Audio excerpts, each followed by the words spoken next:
Hello दोस्तों, स्वागत है मेरे YouTube channel Sinha GS teaching centre पे। दोस्तों, एडिटोरिया का नया सीरीज चल रहा है जिसमें करंट अफेयर नवंबर 2021 से नवंबर 2022 तक का सीरीज था। उसी में ऑब्जेक्टिव का 15 सेट दिया गया था, जिसमें हम लोगों ने 9 सेट का डिस्कशन कर लिया है। आज हम लोग 10वां सेट का इसका डिस्कशन करेंगे। तो ठीक है, अगर वीडियो अच्छा लगे तो लाइक शेयर सब्सक्राइब कर लेंगे। ठीक है, 10वां सेट आज डिस्क्राइब होगा। चलिए आइए देखते हैं। पहला क्वेश्चन क्या बोलता है? पहला क्वेश्चन बोलता है कि भारत के किस शहर में स्किल इंडिया इंटरनेशनल सेंटर विकसित करने के लिए national skill development corporation NSDC और यूएई के DP वर्ल्ड के बीच समझौता MOU पर हस्ताक्षर किया गया है? तो यह किसके साथ किया गया है? तो यह जो है कि आपको किया गया है किसके साथ? इसका राइट आंसर हो जाएगा ऑप्शन नंबर बी, वाराणसी के साथ इसकी समझौता हुई है। अगला क्वेश्चन है कि संयुक्त राष्ट्र महासभा ने संयुक्त राष्ट्र मानवाधिकार परिषद में रूस के जगह किस देश को शामिल किया है? तो यह किसको? चेक गणराज्य को शामिल किया है। अगले क्वेश्चन पे चलते हैं। अगला क्वेश्चन है कि मई 2022 में हुए नियुक्तियों में कौन सम्मिलित है? तो एंजोला बेथ बॉर्न जो है कि फ्रांस की दूसरी महिला प्रधानमंत्री बनी है, बिल्कुल सत्य है। दूसरा है एंथनी अल्बनीज, ये ऑस्ट्रेलिया के नए प्रधानमंत्री बने हैं, ये भी सत्य है। तीसरा है विनय कुमार सक्सेना, दिल्ली के नए उपराज्यपाल बने, ये भी सत्य है। तीसरा है कि सखन हसन शेख महमूद जो है कि यह सोमालिया के राष्ट्रपति बने, ये भी सत्य है। ऑप्शन नंबर इसका हो जाएगा ई। आते हैं अगले क्वेश्चन पे। हाल ही में प्रकाशित की गई पुस्तक और उनके लेखक में कौन सम्मिलित है? पहला पुस्तक है listen to your heart the London adventure जो है कि रस्किन बॉन्ड के द्वारा लिखा गया है, बिल्कुल सही है। ए प्लेस कॉल्ड होम, ये प्रीति सिन्हा के द्वारा लिखा गया है, ये भी सत्य है। द इंडियन स्टोरी किसका पुस्तक है? बिमल जनान का है, ये भी सत्य है। चलिए आते हैं अगले क्वेश्चन पे। अगला क्वेश्चन क्या बोलता है कि हाल ही में हुए निधन के संबंध में कौन सा सम्मिलित है? तो निधन के संबंध में कौन सा सम्मिलित है, इनको देख लेते हैं। तो लियोविद कारकुचुक जो है कि यूक्रेन के राष्ट्रपति हैं, बिल्कुल सत्य है। अब्दुल गफ्फार चौधरी बांग्लादेश के क्रांतिकारी भाषा आंदोलन गीत के संगीतकार हैं, ये भी सत्य है। एंड्रयू साइमंड्स जो है कि ऑस्ट्रेलिया के पूर्व क्रिकेटर थे, ये भी सत्य है। ऑप्शन नंबर डी इसका राइट आंसर होगा। अगले क्वेश्चन पे आते हैं। अगला क्वेश्चन क्या बोलता है?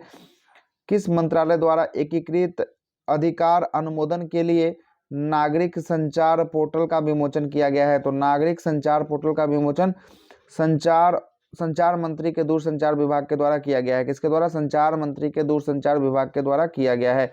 अगला क्वेश्चन है कि बैंकॉक में आयोजित उबेर कप 2022 किसने जीता है? तो उबेर कप को किसने जीता है? दक्षिण कोरिया ने जीता है।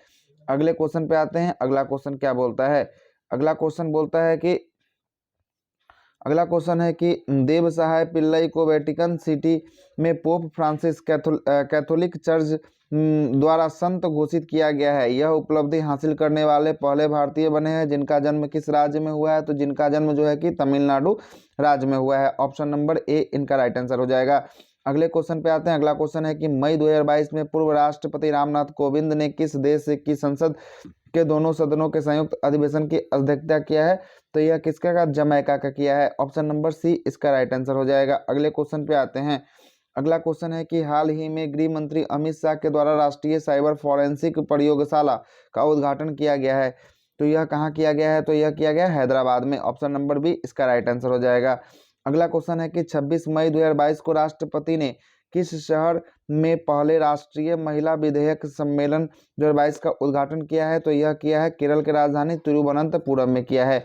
अगला क्वेश्चन है कि रक्षा मंत्री राजनाथ सिंह के द्वारा स्वदेश निर्मित 2 युद्धपोत सूरत और उदयगिरी को कहां से लॉन्च किया गया है? तो सूरत और उदयगिरी को कहां से? तो यह किया गया है कि मुंबई से किया गया है। मुंबई इसका राइट आंसर हो जाएगा। Option number B. अगले क्वेश्चन पे आते हैं। अगला क्वेश्चन है कि निम्नलिखित में से किस व्यक्ति को मानद commander of the order of the British umpire से सम्मानित किया गया है? तो यह किसको किया गया है? अजय पीरामल को किया गया है। Option number C right answer हो जाएगा।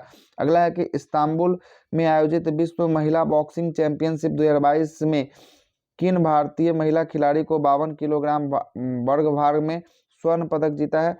तो यह किसने जीता है? तो यह निकहत जरीन ने जीता है। निकहत जरीन बॉक्सिंग से संबंधित है। अगले क्वेश्चन पे आते हैं। अगला क्वेश्चन है कि मई 2022 में आयोजित 12वां हॉकी इंडिया सीनियर महिला राष्ट्रीय चैंपियनशिप 2022 का खिताब किस राज्य के द्वारा जीता गया है? तो यह जीता है उड़ीसा के द्वारा। अगले क्वेश्चन पे आते हैं। अगला क्वेश्चन क्या बोलता है? अगला क्वेश्चन है कि हाल ही में संचार मंत्री अश्विनी वैष्णव ने शिक्षित संस्थानों में भारत में 5G कॉल का पहला सफल परीक्षण कहाँ किया है? तो IIT मद्रास में किया है। ऑप्शन नंबर ए इसका राइट आंसर हो जाएगा। चलिए अगले क्वेश्चन पे आते हैं। अगला क्वेश्चन है कि नेशनल ज्योग्राफिकल सोसाइटी के विशेषज्ञ की एक टीम ने 8,830 मीटर ऊंचाई पर किस पर्वत पर दुनिया का सबसे ऊंचा मौसम केंद्र स्थापित किया है? तो यह किया है माउंट एवरेस्ट पर। कहाँ पे? माउंट एवरेस्ट पे किया गया है।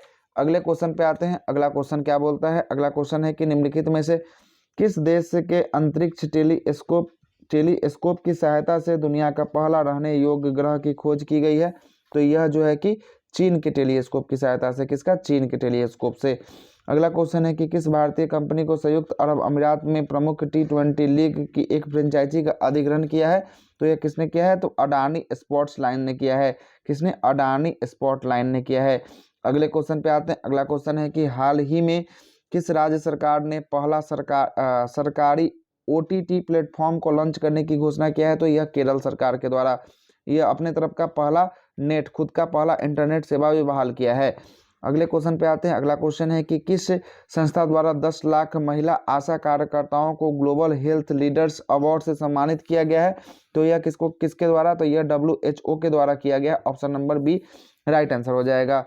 अगला है कि इंग्लिश प्रीमियर लीग फुटबॉल 2021-22 का खिताब निम्नलिखित में से किस टीम ने जीता है? तो यह किसने जीता है? तो मैनचेस्टर सिटी ने जीता है। ऑप्शन नंबर बी इसका राइट आंसर हो जाएगा।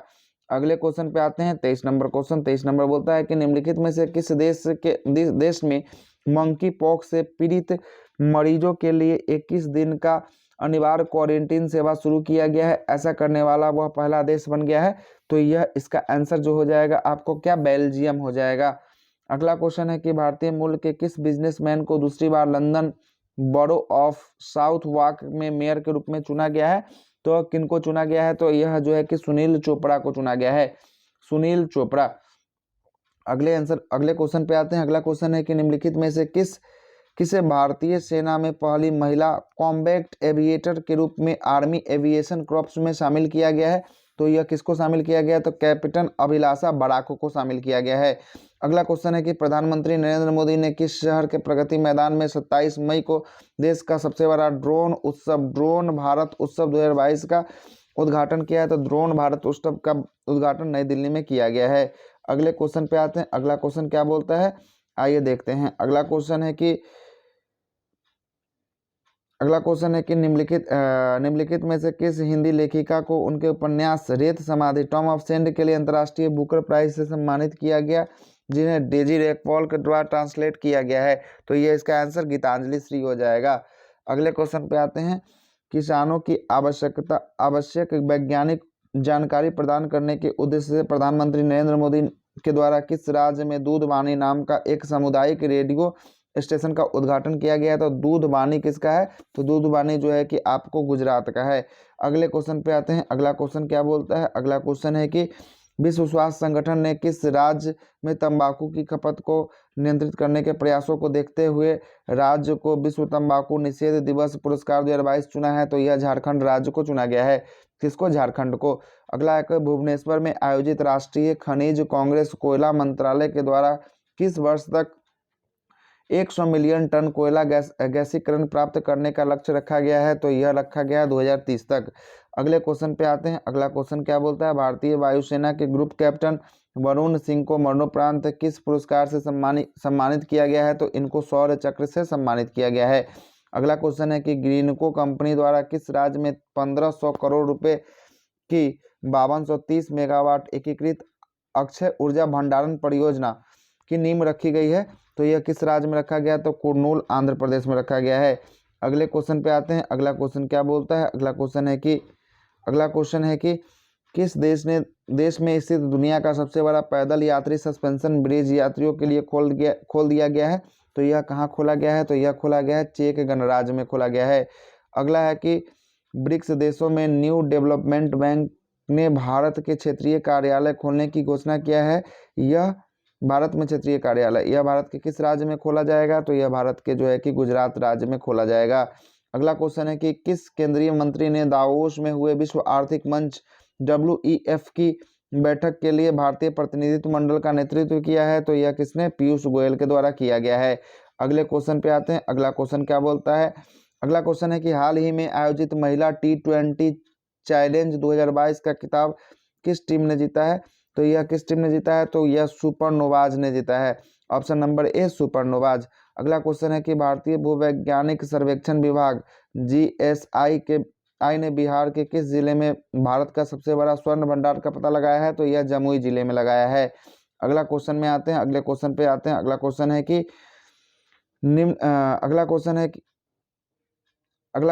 कि निम्नलिखित योजनाओं के संबंध में कौन सम्मिलित नहीं है? महिलाओं के लिए एक ऋण सम्मिलित नहीं है, तो महिलाओं के लिए ऋण योजना महिला निधि राजस्थान सरकार के द्वारा, समर्थ नामक गवर्नेंस पोर्टल उत्तराखंड विभाग के द्वारा, शिक्षा विभाग के द्वारा, खेतीहर मजदूरों के बच्चों के लिए पौष्टिक भोजन प्रदान करने के लिए विद्या निधि योजना कर्नाटक के द्वारा, या उपयुक्त में से सभी? तो उपयुक्त में से सभी इसका सत्य हो जाएगा। अगले क्वेश्चन पे आते हैं। अगला क्वेश्चन क्या बोलता है कि अडानी ग्रीन एनर्जी लिमिटेड की इकाई अडानी हाइब्रिड एनर्जी लिमिटेड ने राजस्थान के किस शहर में भारत का पहला पवन सौर हाइब्रिड ऊर्जा उत्पादन संयंत्र का परिचालन शुरू किया है? तो यह कहाँ पे किया गया है? तो यह किया गया है जैसलमेर, राजस्थान जैसलमेर में किया है। अगला क्वेश्चन है कि जैव विविधता पर विस्तृत रजिस्टर तैयार करने वाला भारत का पहला मेट्रो शहर कौन बना है? तो यह बना है आपको कोलकाता मेट्रो। अगले क्वेश्चन पे आते हैं। अगला क्वेश्चन क्या बोलता है? अगला क्वेश्चन है कि हाल ही में किस देश की नर्स अन्ना काबले दुर्बा को दुबई में आयोजित एक राष्ट्रीय समारोह में Aster guardian global nursing award 2022 से सम्मानित किया गया है? तो यह कहाँ की नर्स है? केनिया की है। अगला है कि निम्नलिखित में से किस संस्था द्वारा बालिका सशक्तिकरण मिशन की शुरुआत किया गया है? तो बालिका सशक्तिकरण मिशन की शुरुआत NTPC के द्वारा किया गया है। आते हैं अगले क्वेश्चन पे। अगला क्वेश्चन है कि हाल ही में नाटो के साइबर सुरक्षा समूह में शामिल होने वाला पहला एशियाई देश कौन बना है? तो पहला एशियाई देश दक्षिण कोरिया बना है। अगला क्वेश्चन है कि हाल ही में आयोजित संयुक्त राष्ट्र कार्यक्रम UNEP ने किसे champion of the earth life time achievement award से सम्मानित किया गया है? तो इसको किसको? डेविड एटनबरो को किया गया है। Option number A David Attenborough. अगले क्वेश्चन पे आते हैं। अगला क्वेश्चन 45 नंबर है कि ऑल इंग्लैंड बैडमिंटन चैंपियनशिप 2022 के संबंध में कौन सा कथन सत्य है? कथन 1 बोलता है कि डेनमार्क के विक्टर एक्सेल्सन ने स्वर्ण पदक अपने नाम किया है। कथन नंबर 2, भारत के लक्ष्य सेन ने रजत पदक जीता है। तो इसमें दोनों का दोनों कथन सत्य है। ऑप्शन नंबर सी इसका राइट आंसर हो जाएगा। अगला क्वेश्चन है कि शहीद दिवस के अवसर पर प्रधानमंत्री नरेंद्र मोदी द्वारा भारत के किस शहर में बिप्लोबी भारत गैलरी का उद्घाटन किया गया है? तो यह कोलकाता में किया गया है, बिप्लोबी भारत गैलरी। अगला है कि चयनित स्थानों को बेहतर मृदा स्वास्थ्य के लिए कार्बन न्यूट्रल खेती करने वाला देश का पहला राज्य कौन बना है? तो कार्बन न्यूट्रल खेती करने वाला देश का पहला राज्य जो है कि केरल बना है। अगला है अल्पसंख्यक महिलाओं को नेतृत्व विकास के लिए शुरू की गई योजना नई रोशनी का संबंध किस मंत्रालय से है? तो नई रोशनी का संबंध जो है कि अल्पसंख्यक मामले के मंत्रालय से है। अगले क्वेश्चन पे आते हैं। अगला क्वेश्चन है कि Norwegian academy of science and letters ने किस अमेरिकी गणितज्ञ टोपोलॉजी और उनके व्यापक योगदान के लिए वर्ष 2022 के लिए एबेल पुरस्कार से सम्मानित किया गया है? तो एबेल पुरस्कार से डेनिस पार्लेन सुलिवन को सम्मानित किया गया है। अगला है कि फिलीपींस में आयोजित एशियाई बैडमिंटन चैंपियनशिप 2022 में PV सिंधु ने कौन सा मेडल जीता है? तो PV सिंधु ने इसमें कांस्य पदक जीता है। इसी के साथ सेट नंबर 10 यहीं समाप्त होता है। अगर वीडियो अच्छा लगा हो तो लाइक शेयर सब्सक्राइब जरूर करें। जय हिंद।